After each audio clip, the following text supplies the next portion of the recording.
Pada abad ke-10, dunia Islam mengalami masa keemasan ilmu pengetahuan. Dari Baghdad hingga Cordoba, para ilmuwan, filsuf, dan insinyur menghasilkan inovasi luar biasa dalam berbagai bidang, termasuk astronomi. Salah satu sosok yang muncul dari era ini adalah seorang perempuan luar biasa bernama Maryam al-Astrulabi. Maryam berasal dari Aleppo, sebuah kota yang saat itu merupakan pusat perdagangan dan ilmu pengetahuan. Sejak kecil, ia tumbuh dalam lingkungan yang kaya akan pemikiran ilmiah. Ayahnya, Al-Ijli al-Asturlabi, adalah seorang pengrajin astrolab terkenal. Setiap hari, ia melihat bagaimana sang ayah mengukir lempengan logam dengan hati-hati, merancang instrumen yang digunakan oleh ilmuwan, navigator, dan bahkan pemimpin keagamaan. Sejak usia muda, Maryam tidak hanya mengamati, tetapi juga ikut belajar. Ia memahami bahwa astrolab bukan sekadar alat, melainkan kunci untuk membaca pergerakan langit, memahami waktu, dan bahkan membantu para pelaut mengarungi lautan. Keinginannya untuk mempelajari ilmu ini membawanya ke jalan yang akan menjadikannya salah satu ilmuwan perempuan paling berpengaruh pada zamannya. Jadi, apa sebenarnya astrolab itu? Astrolab adalah perangkat astronomi kuno yang luar biasa canggih untuk zamannya. Ia digunakan untuk menentukan posisi matahari, bulan, bintang, dan planet. Tidak hanya itu, astrolab juga membantu dalam navigasi, perhitungan waktu, serta penentuan arah kiblat bagi umat muslim. Bayangkan Anda seorang pelaut di abad pertengahan, berlayar di lautan luas tanpa GPS atau peta modern. Bagaimana Anda menentukan posisi kapal dan kemana arah yang harus dituju? Dengan astrolab, pelaut bisa mengukur sudut bintang tertentu terhadap cakrawala dan menghitung posisi mereka di lautan.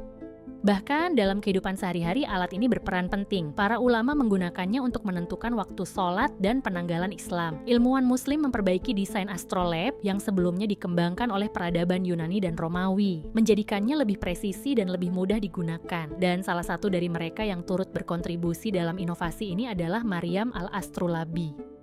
Maryam tidak hanya sekadar mengikuti jejak ayahnya, ia melampauinya. Keahliannya dalam merancang dan membuat astrolab sangat luar biasa. Hingga Emir Aleppo, Saif al-Daula, mempekerjakannya sebagai pembuat instrumen astronomi di istananya.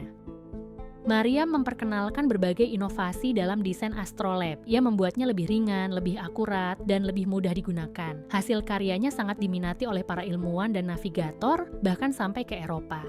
Ilmu pengetahuan tidak mengenal batas negara, dan inovasi yang lahir di dunia Islam saat itu menjadi fondasi bagi perkembangan ilmu astronomi di Barat beberapa abad kemudian.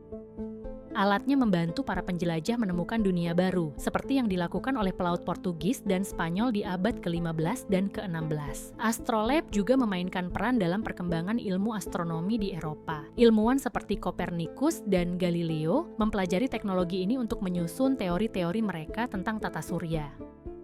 Dunia Islam menjadi pusat ilmu pengetahuan, dan astrolab menyebar ke Eropa melalui perdagangan dan perang salib. Pelaut seperti Vasco da Gama dan Columbus menggunakannya dalam eksplorasi besar mereka, bahkan ilmuwan seperti Johannes Kepler dan Copernicus mengandalkan astrolab untuk memahami tata surya. Tak hanya dalam navigasi dan astronomi, astrolab juga membantu menentukan waktu salat dan arah kiblat dengan presisi. Ini membuktikan bahwa ilmu pengetahuan berkembang pesat ketika lingkungan mendukung inovasi, dan Maryam al-Astrulabi adalah salah satu sosok yang berperan dalam sejarah ini. Meski tak setenar Galileo, warisan Maryam tetap dikenang. Asteroid 7060 Al-Ijliyah dinamai untuk menghormatinya, dan kisahnya menginspirasi novel fiksi ilmiah seperti Binti, karya Nedi Okorafor. Lebih dari sekadar nama dalam sejarah, Maryam adalah simbol bahwa perempuan selalu berperan dalam sains dan teknologi. Kisahnya membuktikan bahwa inovasi bukan milik satu peradaban saja, tetapi hasil dari berbagai budaya yang saling berbagi ilmu. Hari ini, banyak perempuan muda bercita-cita menjadi ilmuwan dan insinyur. Maryam menginspirasi mereka untuk terus maju. Semoga kisahnya mendorong kita semua untuk belajar dan berinovasi. Jika Anda menyukai video ini, jangan lupa like, subscribe, dan komentar. Sampai jumpa di video berikutnya.